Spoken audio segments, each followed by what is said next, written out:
অতিরিক্ত পর্ণ দেখলে কি যৌন শক্তি নষ্ট হয়?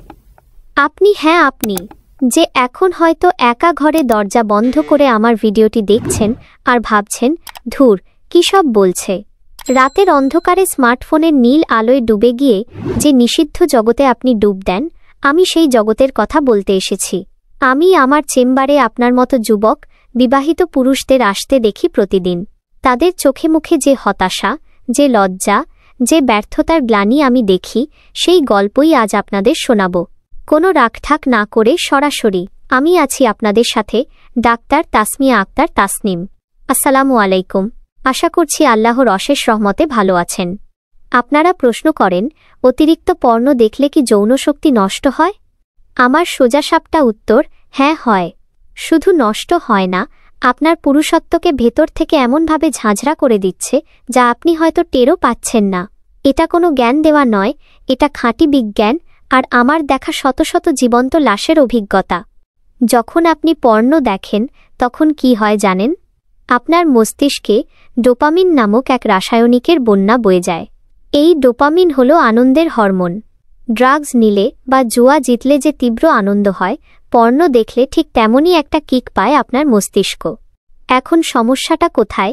আপনি যখন প্রতিদিন ঘণ্টার পর ঘণ্টা এই কৃত্রিম আনন্দের বন্যায় নিজেকে ভাসিয়ে দেন, আপনার মস্তিষ্ক তখন এতে অভ্যস্ত হয়ে যায়। সে সাধারণ স্বাভাবিক যৌন মিলনে আর আগের মতো সাড়া দেয় না। আপনার প্রেমিকা বা স্ত্রীর স্বাভাবিক স্পর্শ, ভালোবাসা, উত্তেজনাকে আপনার মস্তিষ্কের কাছে বোরিং বা ফ্যাকাসে মনে হয়। কারণ আপনার মস্তিষ্ক তখন স্ক্রিনের ওই 1000 ওয়াটের আলো, অবাস্তব শারীরিক গঠন আর বিকৃত অভিনয়ের জন্য অপেক্ষা করে। একে বলা হয় পর্ন ইনডিউসড এরেকটাইল ডিসফাংশন, পাইইড। সোজা বাংলায়, পর্নের কারণে আপনার লিঙ্গ উত্থানে সমস্যা হচ্ছে। ভেবে দেখুন, আপনি এমন একটা ড্রাগে আসক্ত হয়ে পড়ছেন যার ফলে বাস্তব জীবনের সবচেয়ে সুন্দর মুহূর্তটা আপনার কাছে মূল্যহীন হয়ে যাচ্ছে।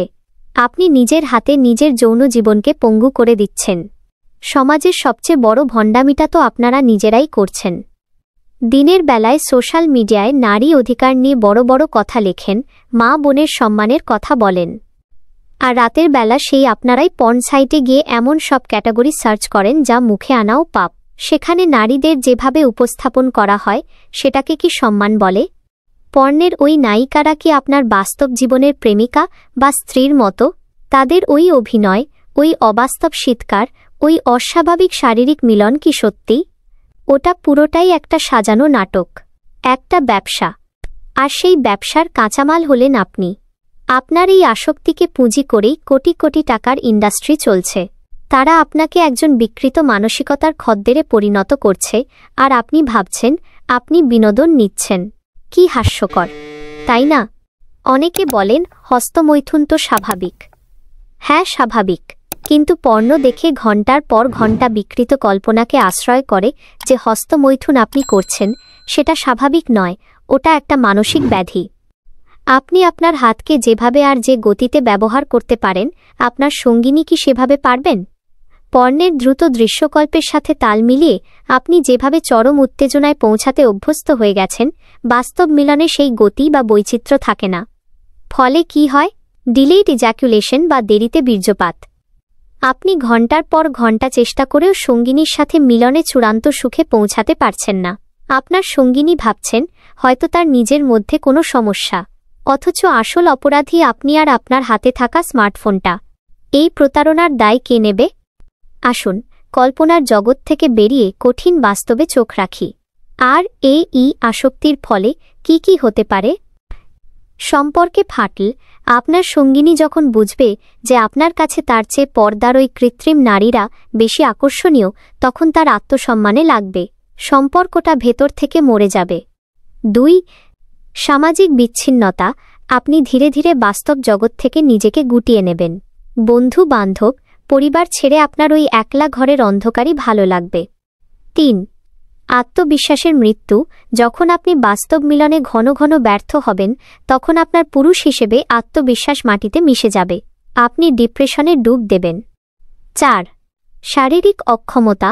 আপনার যৌন অঙ্গগুলো স্বাভাবিক উদ্দীপনায় সাড়া দেওয়ার ক্ষমতা হারিয়ে ফেলবে। আপনি চাইলেও আর আগের মতো সক্ষম থাকবেন না। একটা প্রশ্ন নিজেকে করুন। আজ রাতে আবার যখন পর্ন সাইটটা খুলতে যাবেন, তার আগে আয়নার সামনে একবার দাঁড়াবেন। নিজের চোখের দিকে তাকিয়ে শুধু একটা প্রশ্ন করবেন, আমি কি একজন জলজ্যান্ত পুরুষের শরীর নিয়ে এক অক্ষম, বিকৃত মানসিকতার ভার্চুয়াল ভিখারি হয়ে বেঁচে থাকতে চাই? যখন ভালোবাসার মানুষটার সামনে নিজের পৌরুষ প্রমাণ করতে গিয়ে লজ্জায় আপনার মাথা হেঁট হয়ে যাবে, শরীরটা আর আপনার কথা শুনবে না, তখন এই কয়েক মিনিটের সস্তা আনন্দের জন্য আফসোস হবে না তো? সিদ্ধান্ত আপনার, শরীরটা আপনার, পুরুষত্বও আপনার। একই স্ক্রিনের নীল আলোয় জ্বালিয়ে দেবেন নাকি বাঁচিয়ে রাখবেন? আল্লাহ পাক সবাইকে বুঝার তৌফিক দান করুন। আমিন।